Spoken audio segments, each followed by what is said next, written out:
माझ्या वडिलांनी माझ्यावर ठसवला की देहाकडून देवाकडे जाताना मध्ये देश लागतो आणि या देशाचं आपण देणं लागतो. मग हे देणं देण्याचा मार्ग शोधायचा मी प्रयत्न केला.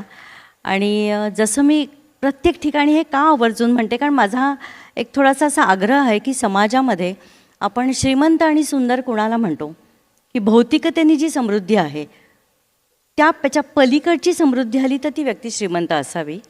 आणि सौंदर्य कशाला म्हणतो, ते कृत्रिमतेत ते सौंदर्य नसावं, तर उत्तम विचारांचं सौंदर्य आणि ते उत्तम कृतीमध्ये उतरलं तर ते भौतिक सौंदर्य असं मला वाटतं.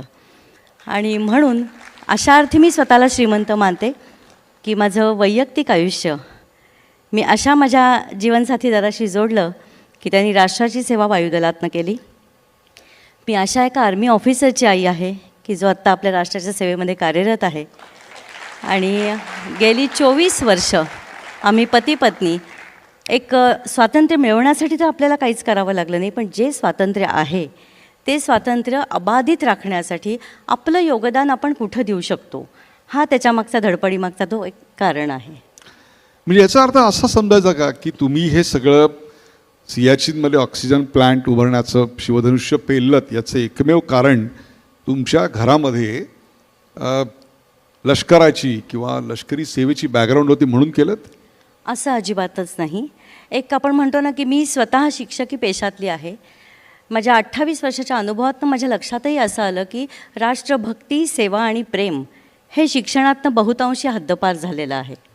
आणि कुठलीही गोष्टी दुसऱ्यांनी कशी करावी हे क्रिटिसाइज करण्यामध्ये आयुष्यातला वेळ घालवण्यापेक्षा आपण ज्या गोष्टीचा आपल्याला प्रश्न वाटतो ना त्यासाठी आपण काय करू शकतो हा प्रश्न माझ्यासाठी सगळ्यात महत्त्वाचा होता. नाही, आपण काय करू शकतो इथपर्यंत भावना असणं ठीक आहे, परंतु आपण केल्यानंतरही आपलं नाव तिथे नसावं हे वाटणं फार मोठं आहे. मी त्या सियाचीनच्या ऑक्सिजन प्लॅन्टचा जो नामफलक आहे तो पाहिला, त्याच्यावर तुमचं नाव पण तुम्ही घातलं नाहीत. पण आपण नावासाठी काम केलं असेल तर त्या नावाचा अट्टाहास आहे ना. मी म्हणते कार्य जिवंत राहावं. राष्ट्राच्या पुढे कोणतीही व्यक्ती मोठी नाही आहे, तर राष्ट्र मोठं आहे. आणि त्यामुळे स्वतः पलीकडे आणि स्वतः आधी राष्ट्र प्रथम हा विचार झालाच पाहिजे. आणि ही प्रेरणा जसं स्वातंत्र्यवीर सावरकर तशी आमच्या सैन्यदलाची एक विचारधारा आहे. ऑनर वेलफेअर म्हणजे आपल्या राष्ट्राचा सन्मान, सुरक्षितता हे सर्वप्रथम. ज्यांच्याबरोबर ते सैन्यदलामध्ये काम करतात त्यांचे युनिट, त्यांचे रेजिमेंट, त्यांची सुरक्षितता आणि सन्मान त्याच्यानंतर. आणि सगळ्यात शेवटी येते ती स्वतःची सुरक्षितता, स्वतःचा सन्मान आणि स्वतःचं जगणं. आणि मग ह्याचा विचार करायला लागला मला असं वाटलं की अरेच्या माझं जगणं त्याच्याबरोबर उलटं आहे. मग एक सामान्य स्त्री म्हणून मी विचार केला तर की आधी माझं घरदार, मुलं बाळ, मान तो संसार हा न संपणारा आहे. आणि मला असं जीवन जगायचं नव्हतं. अगदी मोकळेपणाने सांगायचं तर माझ्या वडिलांना मी सांगितलं होतं की माझ्यानं तुम्ही लग्न करा आणि तो संसार ह्याच्या कृपा करून मागे लागू नका. पण वडील जुन्या विचारांचे होते. मग मी त्यांना एक सुंदर अट घातली की मला ना मग सैन्य दलातल्या व्यक्तीशी लग्न करायचं, म्हणजे म्हटलं तो विचार जरा मागे पडेल. कारण प्रापंचिक स्त्री नाही, सॉरी सेट टू से, पण मी संसारामध्ये रमणारी एक व्यक्ती नाही. मग मला सुदैवाने माझ्या मिस्टरांची गाठ पडली की जे वायुदलातनं नुकतेच त्यांचा बॉन्ड संपून परत आले होते. आणि त्यावेळी मी माझ्या नवऱ्याला एक सुंदर अट घातली होती की माझ्याकडून कुठल्याही प्रापंचिक अपेक्षा ठेवू नकोस. याला जर तुझी मान्यता असेल तर मी तुझ्याशी लग्न करायला तयार आहे. आणि आज त्याचं स्वरूप ह्या कामाच्या निमित्ताने उभं राहिले. 24 वर्ष तुम्हाला सांगते अव्याहत मला आनंद यायचा आहे की आमच्या दोघांच्यातला संसार प्रपंच संपला आहे. नाही तर मग आपण गिव्ह अँड टेक हा जो प्रवास आहे ना संसारात, कुठल्याही क्षेत्रात तुम्ही काम करा, काहीतरी दिलं की काहीतरी मला हवं आहे. आणि इथं मला काम करताना प्युअरली फक्त आणि फक्त जे सैनिक 365 दिवस 24 तास स्वतः पलीकडे जाऊन राष्ट्राची सेवा करतात, ते कधीही स्वतःला प्रोजेक्ट करत नाहीत, ते कोणतीही तक्रार करत नाहीत, ते कधी संपावर जात नाहीत, पण आपली ड्युटी मात्र बजावतात. हे कर्तव्य त्यांचं जे आहे ना त्या कर्तव्यावर मी खूप प्रेम करते आणि त्यांच्याकडनं हे शिकते. देश आणि देव, त्यांनी सांगितलं देहाकडून देवाकडे जाताना मध्ये देश लागतो. त्यांचं बोलणं ऐकल्यानंतर मला जाणवलं देशाकडून देवाकडे जाताना देव माणसं लागतात आणि तीही अशी असतात. त्या मुळात ऑक्सिजनची समस्या आयडेंटिफाय कशी केलीत, त्याकरता लागणारा खर्च कसा काढलात आणि मग तो अंमलबजावणी करताना काय काय अडचणी आल्या? खूप सुंदर प्रवास. आपले खरे सेलिब्रिटी कोण असावेत हे मी मुलांसमोर मांडताना असं मला वाटायचं की जे स्वतःच्या जगण्यातनं दाखवतात की हे वेगळं काय आहे, हे राष्ट्रासाठी काय आहे. तेव्हा आपल्या भारतामध्ये जो शौर्यासाठीचा हायेस्ट गॅलंट्री अवॉर्ड दिला जातो तो आहे परमवीर चक्र. तो 1950 पासून दिला गेला 21 जणांना, पण त्यापैकी फक्त 3 जणं आज जीवित आहेत. त्यातले 2 जणं आहेत 1999च्या कारगिलच्या युद्धातले योगिंदर सिंग यादव आणि रायफलमॅन संजय कुमार. आणि तिसरं जे व्यक्तिमत्व आहे त्यांनी हे जगातली सर्वोच्च रणभूमी म्हणजे सियाचीन, बाणासिंग. जगातली, मी भारताविषयी म्हणत नाही, संपूर्ण जगातली सर्वोच्च रणभूमी समुद्रसपाटीपासून 21,153 फुटाच्या वर असलेली एक कैद पोस्ट नावाची पोस्ट होती. ती पोस्ट भारतामध्ये परत आणण्यासाठी ज्यांनी आपलं सर्वस्व अर्पण केलं ते ऑनरी कॅप्टन बाणासिंगजी.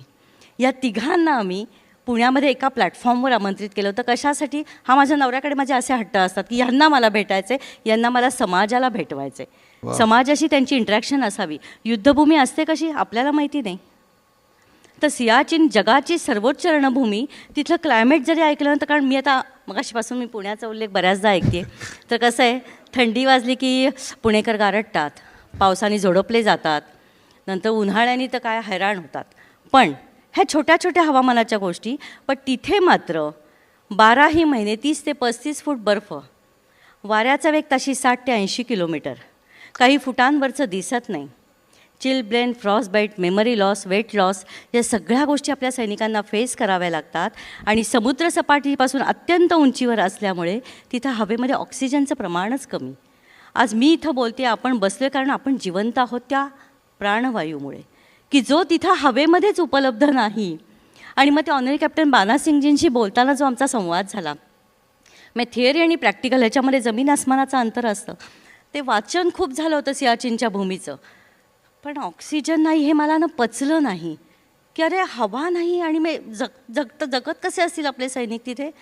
मग त्यांना मी ऑनरी कॅप्टन बाणासिंगजींशी आमचा छान संवाद चालला होता, तेव्हा मी त्यांना म्हणलं, सर आप मुझे बताइए कि मैं क्या कर सकती हूँ. तर तेव्हा ते म्हणले, ऐसा है ना बहन जी, वहाँ तो सांस लेना मुश्किल है, अगर आप सच में कुछ करना चाहती हो तो हमारे फौजी भाइयों के लिए सांस के लिए कुछ कर सकती हो. बस त्यांचं हे एक वाक्य आतमध्ये गेलं, आतमध्ये जाणं गरजेचं आहे आणि त्यांनी अस्वस्थता येणं गरजेचं आहे. श्वासासाठी काम करावं लागतं कारण तो मला सहज उपलब्ध आहे. मग नवऱ्याच्या पाठीमागे अभ्यास आमचा 2015 आम्ही दोघं फक्त अभ्यास करत होतो, ऑक्सिजनसाठी आपण काय करू शकतो एवढ्या उंचीवर जाऊन. कारण तिथे क्लायमॅटिक कंडिशन्स बघा, उन्हाळ्यामध्ये तिथं -35 डिग्री ऑनवर्ड्स क्लायमेट आहे, उन्हाळ्यामधलं बोलते मी, आणि थंडीमध्ये -60 डिग्री ऑनवर्ड्स. आपण त्या क्लायमेटचा अंदाजसुद्धा घेऊ शकत नाही, की जिथं शस्त्रास्त्र काम करत नाहीत, काही फुटांवरचं दिसत नाही. मग ऑनरी कॅप्टन बाणासिंगजी मला सांगत होते की बहन जी ऐसा है ना, हम सांस लेते और सांस छोड़ते हैं ना, तसे नाक के नीचे हमारे छोटे छोटे बर्फाचं असं बारीक बारीक असे टोकं लोंबत असतात. आणि अशा कंडिशनमध्ये त्यांनी ती कैद पोस्ट 21,153 फुटावरची काबीज केली. म्हणजे हे जे शौर्य आहे ना, ते कसं कुछ दिखता नहीं था. ते सांगत होते, बहन जी वहाँ कुछ दिखता नहीं था, हमारे हाथ पैर वहाँ चलते नहीं थे, आपली जी शस्त्रास्त्र ती तिथं काम करत नाहीत, कारण आपल्या सगळ्या शरीराच्या हालचालीच गोठून जातात. गोठून जाणं म्हणजे काय हे शब्दातनं सुद्धा पोचवणं मुश्किल आहे. हे मी त्यांच्या संवादातनं अनुभवलं आणि मग ठरवलं की नाही, वाटेल ते होऊ दे, पण हे काम आपल्या हातनं झालं पाहिजे. मग 4 वर्ष सलग अभ्यास केल्यावर आमच्यासमोर उत्तर आलं की तिथल्या श्वासासाठी आपण ऑक्सिजन जनरेशन प्लांट आणि रिफिलिंग सेंटर या दोन्ही गोष्टी आपण सुरू करायला हव्यात. तर ते ऑक्सिजन जनरेशन प्लांट उत्तर समोर आलं. ह्यांच्यासाठी करणं हे किती थोडक्यात काम होतं की बा आपल्या दोघांच्या इन्कममधनं. मग हळूहळू ज्यांना समजायला लागलं की आम्ही पण काही करू इच्छितो, मग हळूहळू लोक जोडली जायला लागली. पण ऑक्सिजन जनरेशन प्लांट 2.5 करोड आणायचे कुठनं? आणि मग मनात विचार आला की अरे हा प्लांट काही मी माझ्या घरासाठी नाही बसवत आहे, सैनिक आपल्या संपूर्ण राष्ट्राचे आहेत. मग सामान्य नागरिकांना जर ह्याच्यात जोडून घेतलं, काय आहे माहिती का, माझा अनुभव असा आहे की माणसांना करायचं आहे, इच्छा आहे आर्थिक गोष्ट देण्याची, पण तो विश्वास हवा आहे की मी जो पैसा देतोय किंवा देते तो एंड युजरपर्यंत जाईल का. आणि हा विश्वास जपणं हे आमच्या दोघांच्या पराकोटीची त्याच्यासाठी धडपड असते. आणि म्हणून एक चांगलं उदाहरण उभं राहिलं की समाजाने जर साथ दिली तर काय उभं राहू शकतं, ते हे उत्तम कार्य म्हणजे पहिलं ऑक्सिजन जनरेशन प्लांट आपल्या राष्ट्रातनं आपल्या सैनिकांसाठी उभं राहणं. आम्ही दोघं कधीही असं म्हणत नाही की हे आम्ही दोघांनी केलं. मी काय म्हणते की परमेश्वरांनी बुद्धी दिली, समाजाने साथ दिली आणि सैन्यदलाने संधी दिली, म्हणून हे कार्य उभं राहू शकलं. त्यामुळे चुकून जरी असं मी म्हणणं म्हणजे हे चुकीचं होईल की हे मी केलं म्हणणं हे चुकीचं आहे. पण समाजाची साथ अजून आम्हाला अपेक्षित आहे.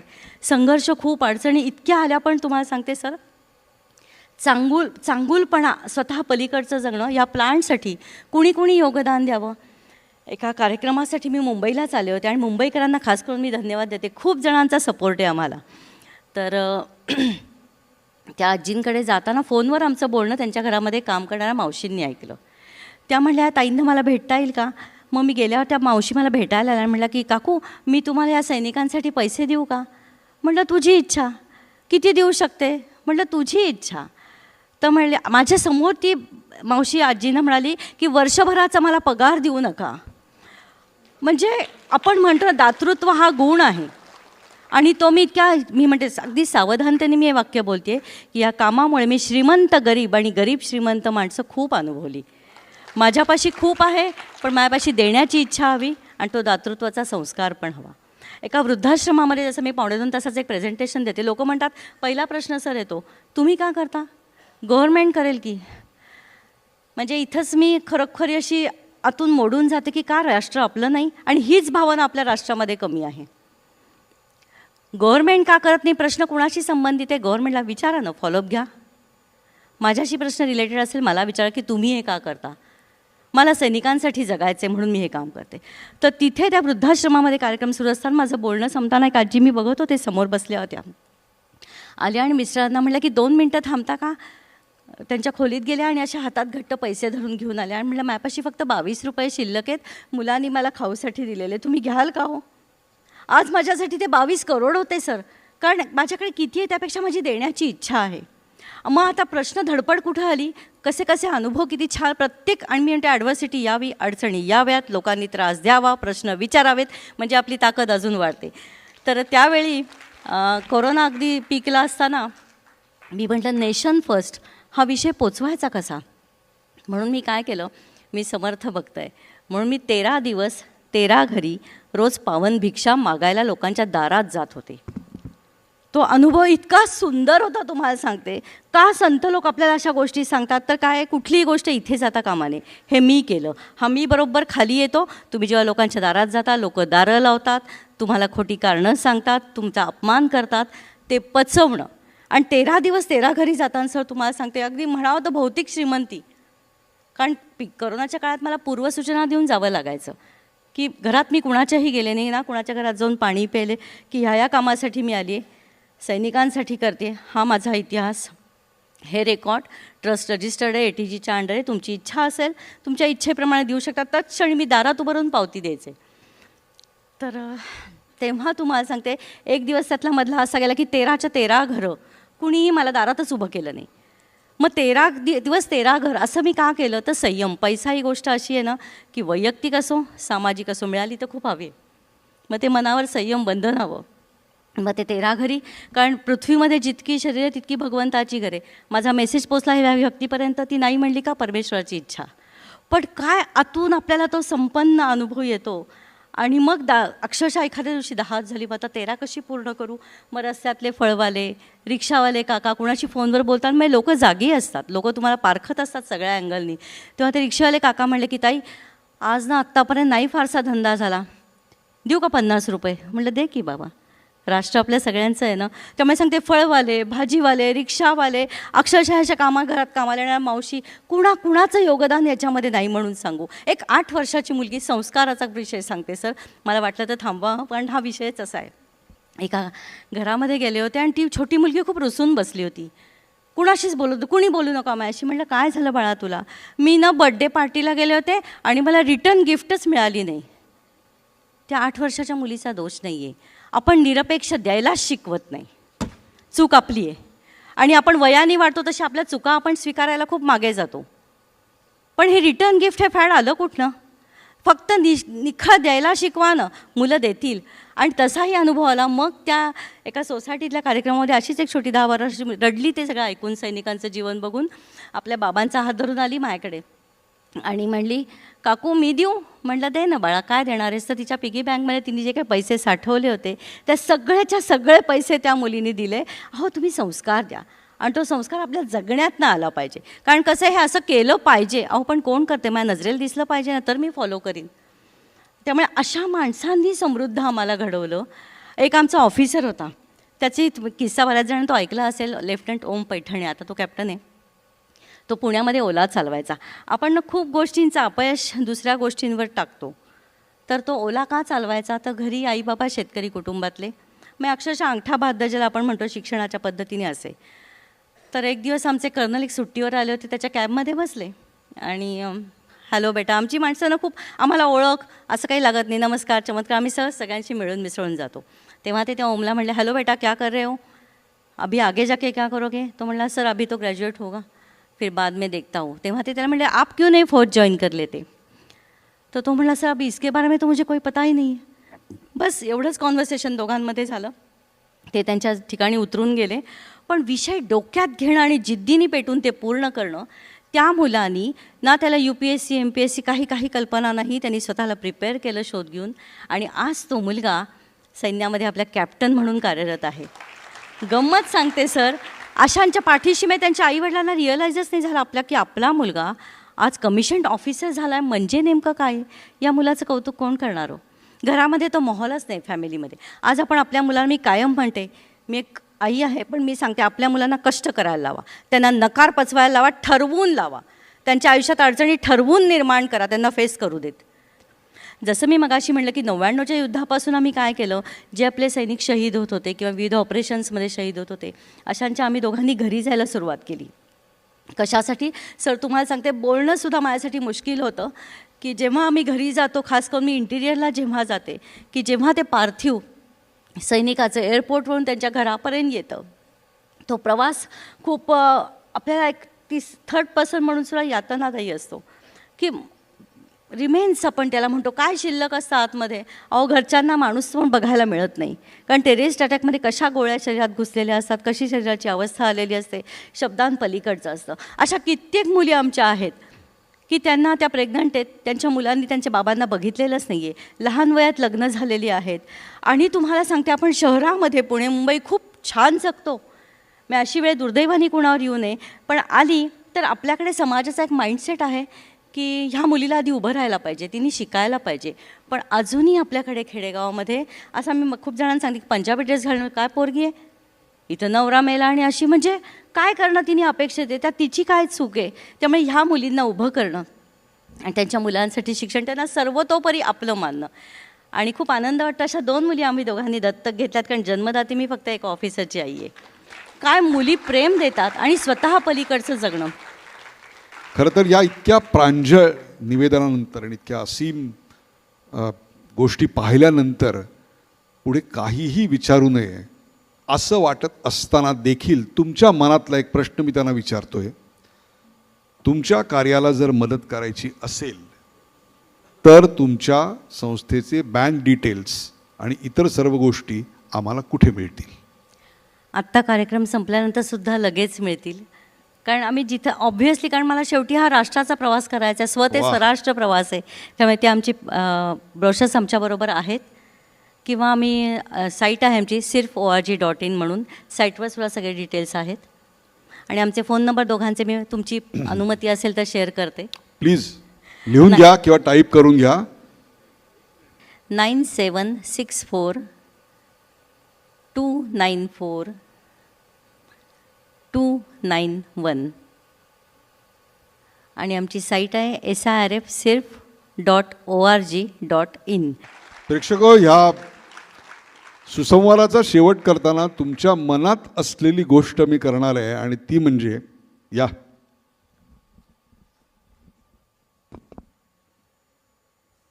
इथे या, तुमच्या मनात असलेली कृती ती म्हणजे